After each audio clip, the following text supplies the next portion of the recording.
Welcome to She Who Wrenches, a Mercyverse read-along podcast. I'm Brittany.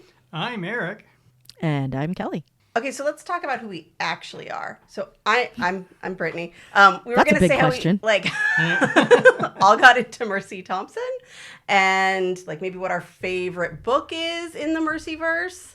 And then Blind Date with a Werewolf came out this week, so let's dish. Kelly has not been allowed to say anything to us since she finished it first, and we just finished it 30 minutes ago. If that. Okay. I am so excited that your reaction is going to be fresh off the showroom floor. Very fresh. It's going to be a good time. Okay.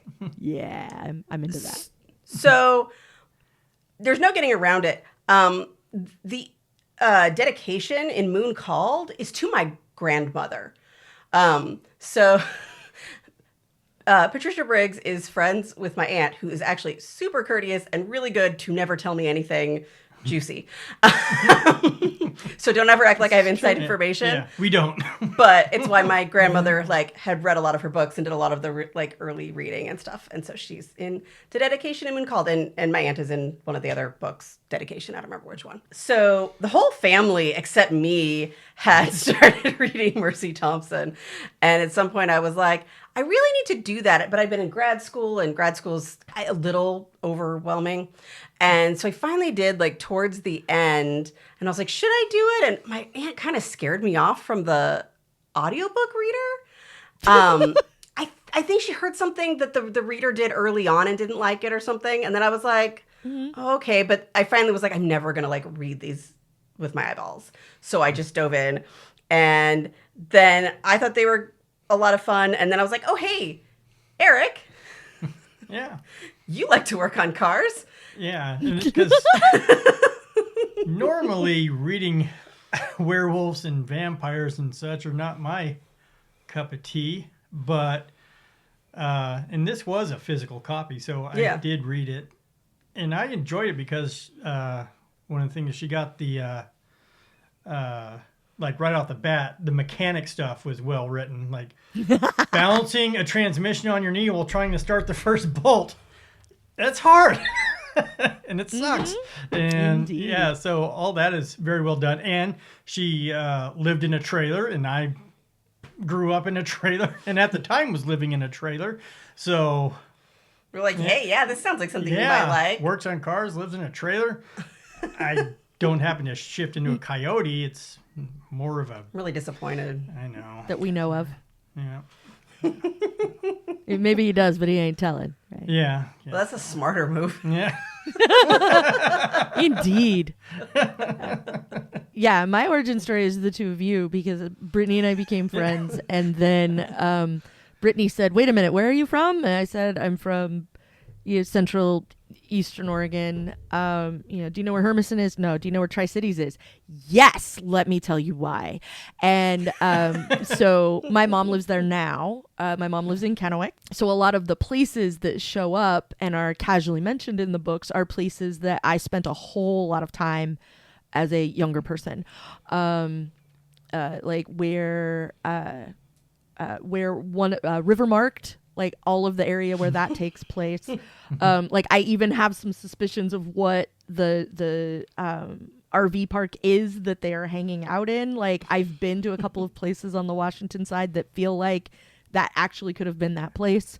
Donuts from Spud Nuts. When I was a kid, we did stuff like that. Been to Howard Amon Park lots of times as a kid. All those kinds of things were stuff that were very familiar to me in the books. And, we had to drive all the way out to Findlay. I'm like, yep, I remember that. And so all those kinds of things were all very, very familiar. And it's very odd as a person from a place where nothing is set, where, if you live in a larger city, now I live in Portland, and, lots of things are filmed in Portland but aren't necessarily set here. So it's normal to sometimes see where I live on television or in a show, in a movie. And, if you live in LA or you live in New York, lots of those landmarks and things are sort of commonplace to you. It's very odd to grow up in the wilderness and then read a bunch of books that are all set in the wilderness, in the same specific wilderness area, is a little surprising, quite honestly. But also, much like Eric, a lot of the detail in that stuff is perfect. That's exactly how I remember it. That's exactly how it is now, because the three of us have been to some of those more notable locations. We took an expedition. My favorite book sometimes depends on the day, but overall it tends to be I don't remember the official name for it, but it's the latest Alpha and Omega book, the Happy Camp book. Wild Sign. Wild Sign. Yeah. I like that one a lot. And I think what I like about it is that it's got the most of the stuff that I really like. So there's some figuring out a mystery. We've got the Scooby Gang all hikes off to California. I'm a sucker for a road trip. And there's fun. I mean, obviously, there's a lot of fun elements in there, but a lot of character development, a lot of plot advancement. I think it's one of the books where the most things happen. And I think part of it is that also we're far enough into the series that the balance between, like, if this is the first one you've ever read, so there's a lot of things that need to be explained, and we just need to get on with getting things happening. Both, like, the balance of that is also really nice in that book. And there's not a lot of let me describe who I am and let me describe what my deal is, and here's my secret powers, and here's my relationship to all of these other people, and like there's not near as much of that world building in this one. And that's the other thing that I like about it, is because it leaves room for all of the other things to happen that need to happen. So at the moment today, as we record this, my favorite is Blind Date with a Vampire, because there's a whole bunch of stuff in it that I really, really, really enjoyed. Blind Date with a Werewolf. Blind Date with a Werewolf. I don't know. I mean, there was sort of a blind date with the vampire in it, but sure. I mean, yeah, that too. Yeah. That'll be the sequel, right? Yeah. Blind Date with a Vampire, because somebody decided Stefan needed to get out more, right? Oh, that would be good. Bad date? I'm just going to teleport. Now I want to read that book. Like, yeah. That Mercy goes, oh, I know how to get back at you. Stefan did something. And she's like, oh, I know what we're doing. Yeah, we're setting you up on whatever that one was where we found Kelly, biteme.com. Stefan, you can't just sit around seething all the time. Eric. Pun number 1. Let's see how many I can get in. Ding! Yeah, we need a little sound effect there for that. Took a bit. I know. I'm disappointed. I mean, that might be a record, honestly. Yeah. You want to say your favorite book? River Marked. Though Wild Sign is good. Is my favorite Alpha and Omega. Yeah. But River Marked is probably my favorite. Partly because we took a road trip for my birthday one year. Her family took me, and we went and visited Stonehenge and Maryhill Museum, and it was funny because we were listening to the book along, and it seems like every time we were driving by something, they would mention it on the book. Like we were driving by the Walmart, and I forget where it was, but it was that Walmart that we were driving by. And then But that's the Walmart. We were wondering, oh, we need to get lunch. I wonder if there's any food at the Maryhill Museum. And then they were talking about the cafe in the Maryhill Museum. I was going to say, there's a cafe. Yeah. Okay, answer that question. Yeah. I think of the Mercy books, I think that one is probably my favorite too. It's another one where a lot of stuff happens, and we don't spend a ton of time world building in order for stuff to happen, which is part of what I like about it. And we meet Joe Old Coyote, he's just hey, let's throw you in the water. You got to learn to swim somehow, right? Has he tried to kill you yet? Yeah, has he tried to kill you yet? Yes. Right. That's awesome. Brittany, what's your favorite?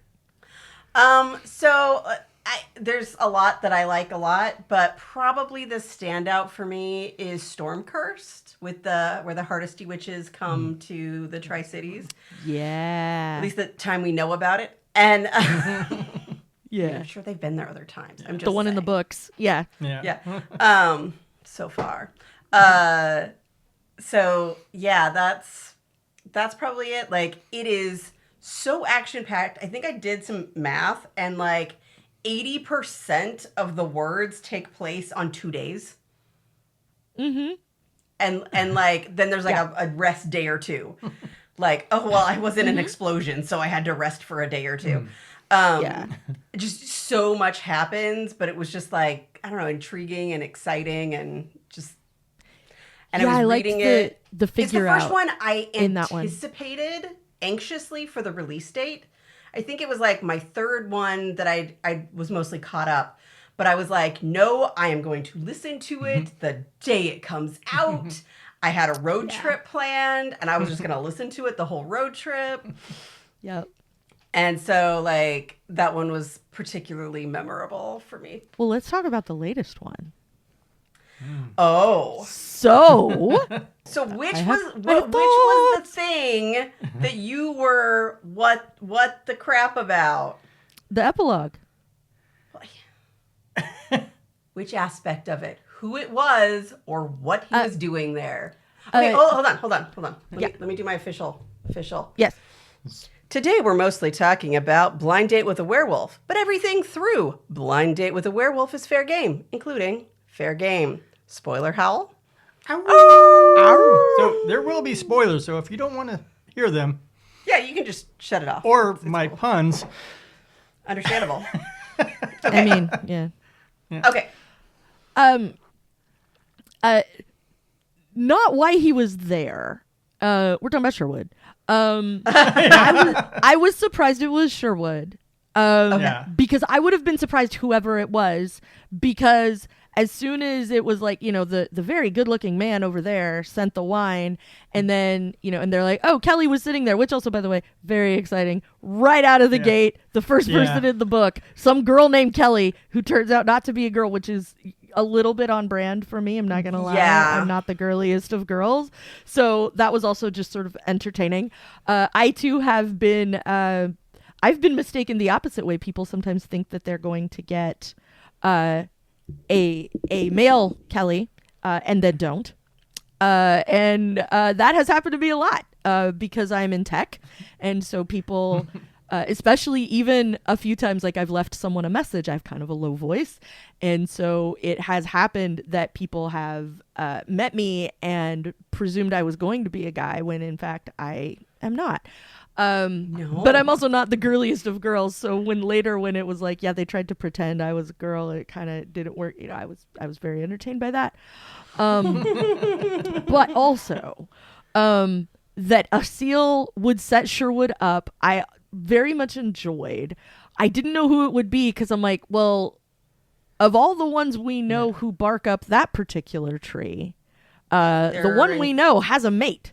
Warren is the one that we know barks up that particular tree, since I'm going with that metaphor. And and it's not going to be him, because we know that this is present day. We know all the stuff that happened in the books happened a while ago from what we've seen. He said, like, I had to kill Sage a few years ago. And so we know that stuff, this is all happening now. And we know that Warren and Kyle and his Subaru are all one big happy family over here. And so I'm like, well, who's it going to be? And then when he sat down, and then he said, that's Bran's older brother. That was the moment that blew my mind. Because we didn't know that was Bran's older brother. I didn't think we did. I thought we knew he was a Cornick. Have I not gone back through that book again lately and forgot it? Yeah, you need to go back through that book again, because we knew he was his older brother. The harp? It's the harp book? Oh, no. It's the we find out he's a Cornick, but I didn't remember that we found out which one. It's the sickle. Yeah, the sickle book. Yeah. It's a side. Yeah, with the International Harvester. Sickle. The International Harvester book. That's the one I remember. For our listeners at home, you should know that we will generally refer to these books by informal nicknames to help us remember which book is which because the title isn't always as descriptive as we personally would prefer when dealing with people like us who sometimes can't associate a seemingly random sounding title with hundreds of pages of plot development. Sometimes you have to call it the horsey book or you have to call it the harp book in order for people to play along. So I promise at some point in the future on our website, we will publish a key that has a little glossary of which one's the horsey book, which one's the happy camp book, etc. So if you can't follow along at home, I guarantee there will be a shortcut for you somewhere so that you can keep up with what we're talking about. There'll be a lexicon of... Yeah, we're going to need a glossary. Here's the interesting thing in the harp book or Winter Lost, as whichever you prefer. Like, remember, he saves Warren. Sherwood saves Warren. I mean, Warren saves Sherwood when Sherwood gets in the accident after in the car wreck. All the people from the train. And Sherwood is like warming up in his car to the gay to the saucy book. Yeah. Yes. And laughing really hard at Warren. And not mad about it. Right. So, no, but mostly... That's why I thought it was Sherwood a while ago. Like, earlier in the book, I thought it was... Mostly because it was so obviously Bran, and they were still hiding it, that it couldn't be Bran. I was like, it's probably Bran. I made it there, too. Yeah. I made it there, too. Because he's got more of a humor than most wolves. But he's also, like, Bran-ish, which was how Mercy figured out, you're a Cornic, because of that vibe. Only one of basically two people who could have originated a scheme like this and not ended up dead at the end of it at Asil's hand, one way or another, right? So I thought maybe it would be him, but I also thought like it wouldn't be him because that would require Sherwood to go like real far outside of his comfort zone because they're somewhere it's a different place. He's probably gonna have to stay overnight because it's a long trip to get. I don't remember where Kelly was. I want to say he was in Missoula, which was hours away, like 3 hours away or 4 hours away. So like he's probably gonna have to like go somewhere else, stay overnight. He's not hanging out with the rest of the pack. So it felt like kind of a long shot. And so that's why I was like a little bit surprised that it was him, but I figured it was him on the phone when we were having the conversations about the zoo and all of that. That's why I figured that was the concerned friend because we're making it very obvious. We're doing everything we can to tell you that it's Bran, so it can't be Bran, which only leaves us with Sherwood. So one of my early guesses was Charles, just because. But then it was ruled out. It was ruled out because I thought it would be like a misdirection because... Also, he laughed too much. Yeah. Once they were on the phone and he was laughing, I was like, not Charles. That's not Charles. Yeah, that's not Charles. Yeah. But early on, which was also a bummer because... So, another key phrase you will hear on this podcast regularly is I will refer to my Lost muscles or my Westworld muscle as I watched both of those shows and I love a theory. And I have theory wheels that turn about everything. And I have an entire podcast about Westworld where you can listen to me run those theories off into the sunset. It's all out there online. But that said, the thing about it being Charles when that was what crossed my mind was A, unbelievably unlikely. Like the longest of long shots, right? B, I liked the idea that it could be him because maybe he and Anna have spent enough time together that she has rubbed off on him a little bit in that, like, caring for someone, showing up for someone, doing something nice for somebody in a very particular and personal way seemed like something that she could have maybe inched him towards, like, he would have gone the rest of the way himself and figured out, what it really needed to be. But that moment was part of what I thought Charles might be fun about it. Charles has a sneaky sense of humor. Like when he has a sense of humor, it's really sneaky. Does. Yeah, because remember he really does. He was the one that glitter bombed Bran's office. Yep. And helped Mercy a couple of times with her, but with her only epic. When she didn't know it. Yeah, right. She never knew it, but he did, and we know that he did, and that's the piece that made me think like it's a longer shot, but maybe. Yeah. And I just liked the idea of Anna having influenced him in that way. I thought that would be fun. Yeah. So, all right. So which one was your favorite story? The last one was pretty good, but the first one was just really funny, one was too. just really fun. Yeah. Yeah. I got a kick out of that one. But yeah, but I think the 4th and 5th were pretty good too. So 4 was the Lions? 4 was Ruby. 4 Yeah, was 4 was Ruby. Ruby. 4 was Ruby. Yeah. Yeah. If What you'd do you have think about asked Ruby? me if there would be a date that he'd end up liking afterwards, to put some money on that, I would not have won that bet. And also, Asil's Our wolf starts Ruby? talking to him. Yeah. Or as we call him, Hermano Wolf.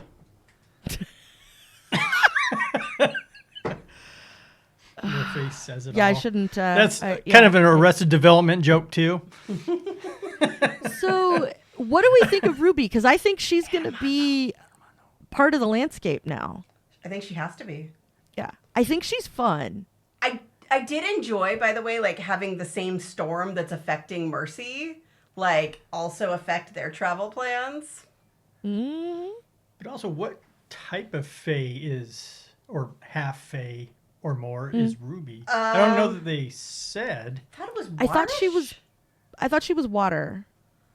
I vaguely remember thought water something- thing, but I would not put money on it. Yeah, it might have been her captor that was, but I remember at one point something about using her magic, and it was like salt. It smelled like salt water and something Remember or other. you made So a- I thought, Fidel joke. Oh, well, I make a lot of field deals. It's one of your favorite jokes. Yeah, that's one of my favorite jokes. I mean, he is kind of a big fidel. What choice do you have? He is a big fidel.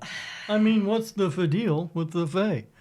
You're welcome, Brittany. Yeah, you're welcome, Seinfeld. Just the novelty of it not being Eric, I thought you might appreciate that. So. Yeah, she's heard. I did not expect you to appreciate the joke. I just thought you'd like to hear one in a No, different voice. no. The joke should be Let me shunned, be but- clear. Yeah. Let me Like, all manage my that jokes should be expectation shunned. now. And yes, folks, I know they're bad. That's why I share them. Pain should be shared. Exactly. Sure. Let's go with that. I liked the lions a lot. Yeah. I like the lioness a lot, Yeah, I did too. Yeah, but I liked her. like it's less exciting to come in after the action happened. So like that I would not say the second was in contender for my favorite Also, story. we were a little For my favorite confused because we do listen to it, on audio. And Sometimes so with a we had our toddler present. son, so we were like, wait, did we miss something? Because I think we did miss that it started after the date, and we're like, wait, what happened? So, Yeah. At least I was confused, which is not unheard of. Yeah. Well, I didn't look ahead at all either, so I assumed, this one is the aftermath, so we're going to get a chapter that's the date, but we never did. So Yeah. I'm curious if maybe that one's just going to be on the horizon. If maybe we'll just get A little. I in the don't think future, something like that. I thought it would be interesting to No, I find think she out. thought it would be more interesting to show the people coming in, like the tiger people and stuff. Yeah. To introduce another. Yeah, but I thing. want to now. I just want to know more about the tiger people, and I want to find out what's their deal, and how did this happen, and what was that tiger's life before Thundercats. Asil showed up. Yeah. Eric. A little longer than a few minutes later. I did think they were fun. Asil's been one of my favorites for a long time, though. So that wasn't surprising. I always thought he was a good time. And I had the advantage of a slightly different reading order. When you gave them to me, I think I did them timeline order and not in release order or something. Okay, what I And told so- you to do was to read all Mercy until after River Marked, and then to go in timeline order. From catch up on Alpha and Omega and then go in timeline order from there. Yeah, so I had spent a bunch of time with Asil by the time he popped up in a Mercy book. Right. so Whereas I was I read him in a Mercy book first. Right. Before And I you ever were read like, an Alpha and Omega. some dude. Yeah. So then when he showed up in that book, I was very, very excited because he's one of the ones I think is really fun. So, But doing it your way had the other downside that we talked about. So I guess half six dozen or the other.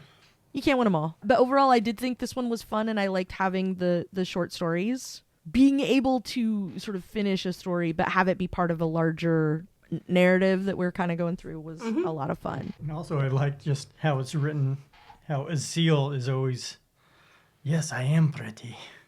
They should be taken aback. There was a lot of that. I think I was partway into the second or third one, and had a brief chat with Brittany and was like, yeah, so I don't know if you know this, but apparently Asil, he real pretty. Yeah. Because we heard that apparently a lot. he knows it. Yeah. But, but there was a whole lot of it in all of these, and I think it's because some of them were like in other collections or whatever. Yeah, he hot. We know. It's fine. Yeah. In the Percy Jackson universe, there's one where Apollo is forced to become mortal for a period. I actually don't think I finished that series. But anyway. Someone needed to finance a pool. Yeah. In it is first person and one of the most arrogant people ever. And so you're hearing Apollo talk about how awesome he is. And it very much reminded me of that. My favorite line from that first book, as the inventor of mansplaining and its chief practitioner. I like it. He's always like interrupting with all the things he's invented and stuff. It had that vibe where it's like, yes, of course I'm the best. Yeah. I do have a new favorite sentence from this book, which is, I live to complicate your life. That made me so happy. I just thought that was... Asil said it to Bran, because Bran showed up for the other Must Love Cats. So it was something to do with like the rest of the cleanup or whatever. And so Bran walked in and like, I thought you weren't getting me anything for Christmas or whatever it was. And Asil says, I live to complicate your life. Like, and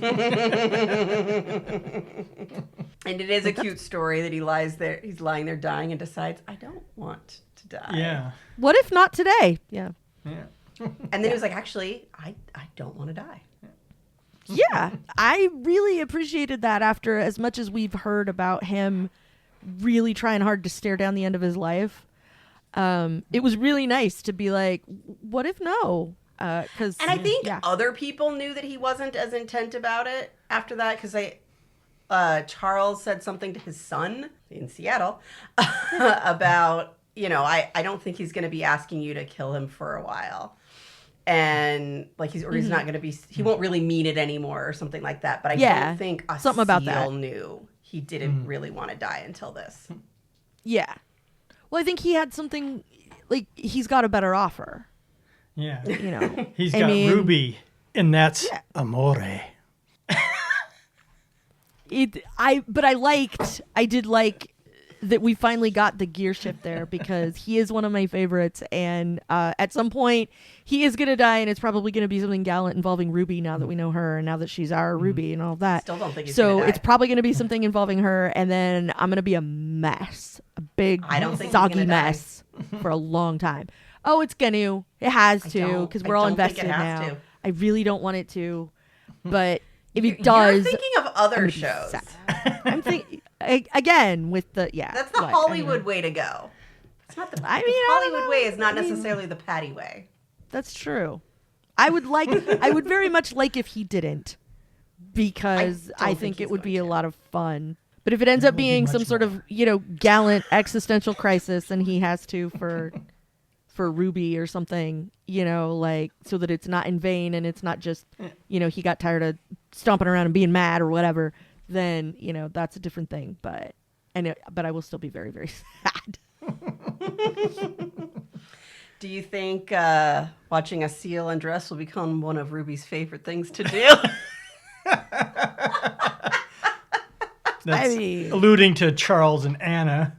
At one point, Mercy says it and too. Mercy too. Yep. I remember. Yeah. And he tasted like Adam. We know it's one of Asil's favorite things to do. Yeah, Asil likes to watch himself dress. So, yeah. She has seen him naked. Oh, Ruby, yeah. Mm-hmm.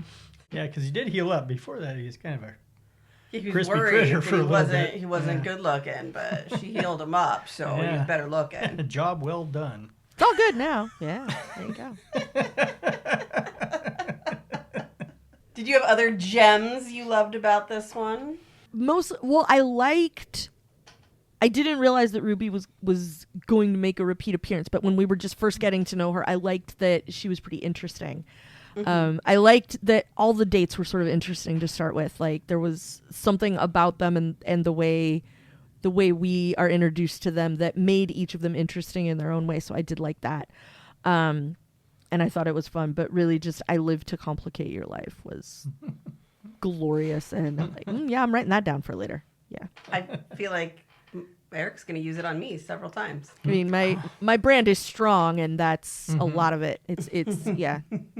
At my house, it's something I'm going to end up having to say is Mr. Kelly sighs deeply from the depths of his soul about whatever my latest shenanigan is. And then I will be able to strategically deploy I Live to Complicate Your Life.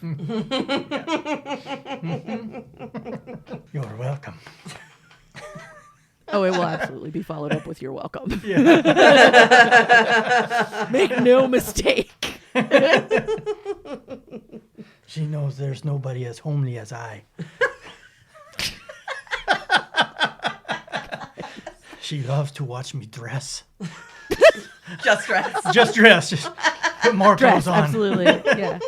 Undress, don't enter into it. Yeah. Not baggy enough. So yeah, we didn't have time to make notes on this or anything. Yeah, so because we just finished it. we just finished it. Yeah. But I'm glad to see your I'm glad I got to get your reactions though, like just now. That was a lot of It was fun. a lot of fun. It was Yeah. a lot more fun than I was expecting because dating books were like, Yeah. But this one was awesome. So here's something since we were kind of introducing ourselves in this episode anyway, we're not traditionally romantic people. Like, we can listen to the romance scenes together because we have the same feelings about them. And it is mild discomfort. Accompanied by humor. Yeah. Yeah. I liked this one for being the right amount of stakes. Like, there's not, every once in a while you need something that's a little lower stakes than the well-being of every werewolf on the planet hangs in the balance on this decision, or all the vampires or everyone I know or, like whatever the massive thing is that we get in most of these books, and so I liked having something that was still really, they're all like reasonably high stakes for Asil, but like in the grand scheme of things, they're a lot lower stakes than we've gotten from a lot of other stuff. And so I really liked having something that was a little lower tension, for all of that. Like, what's going to happen? Is he going to be okay? Well, he got run through with a sword. Let's see what happens.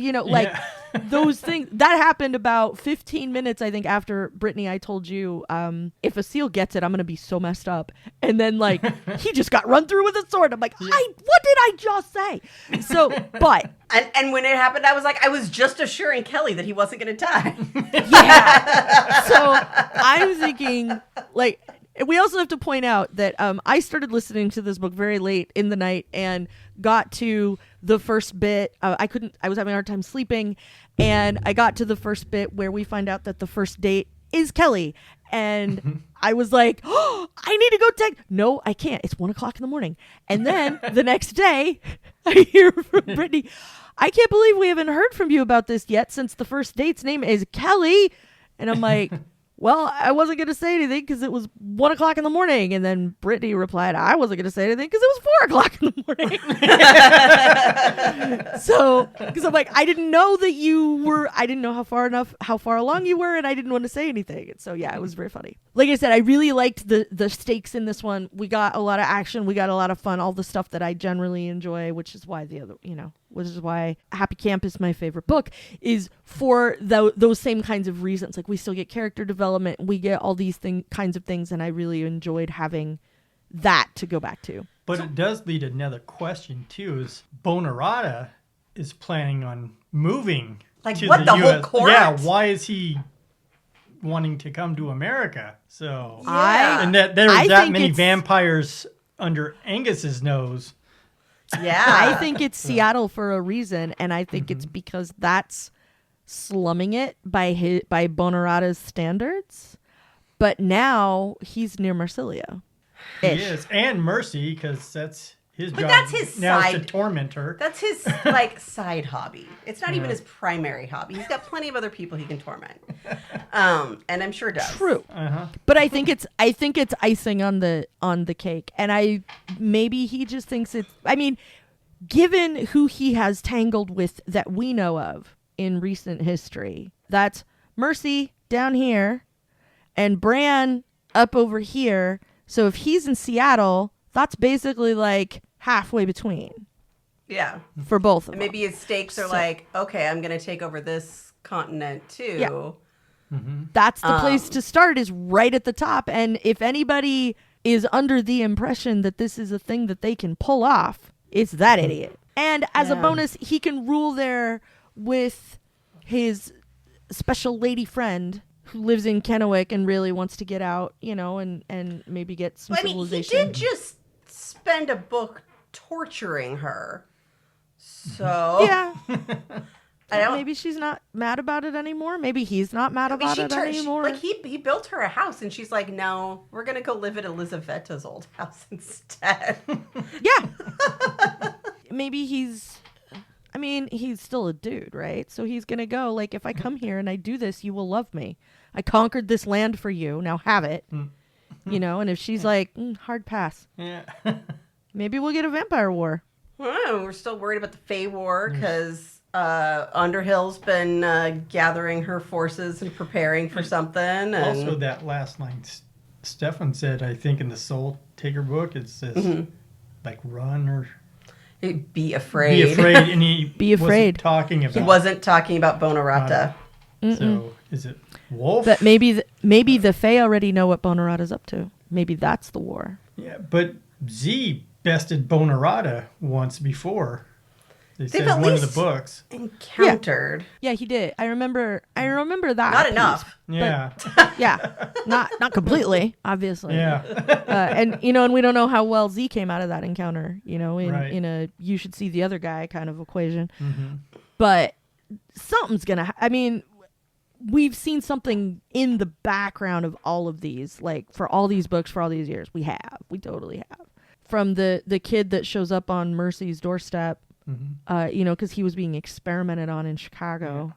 Like from that all the way up to we're trapped in a blizzard and looking for a harp, from one end to the other. Yeah. I've only been through that book like twice, and the last time was a long time ago, and I've read a whole bunch of stuff in between, so it's a little fuzzy.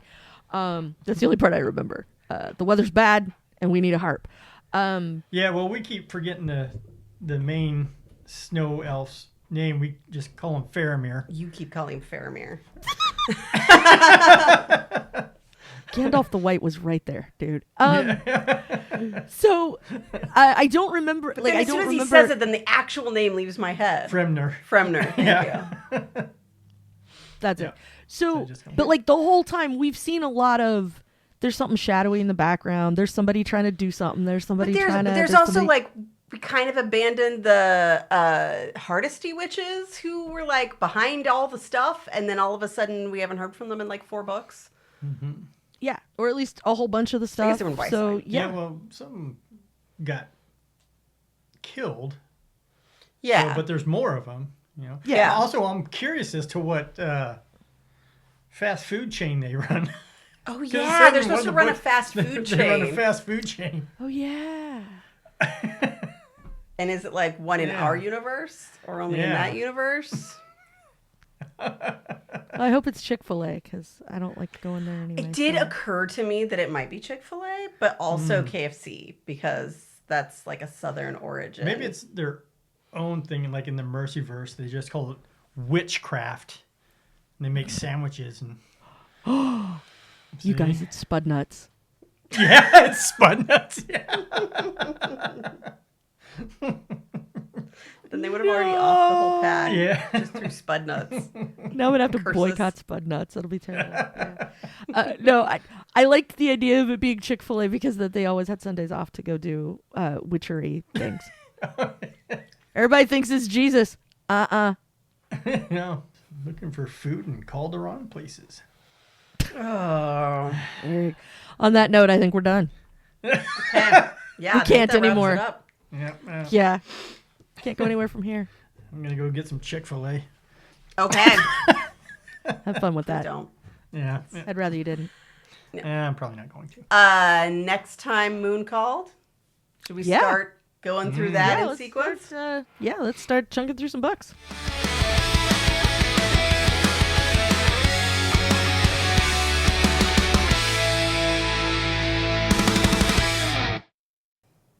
And also, what about Mary Post's daughter?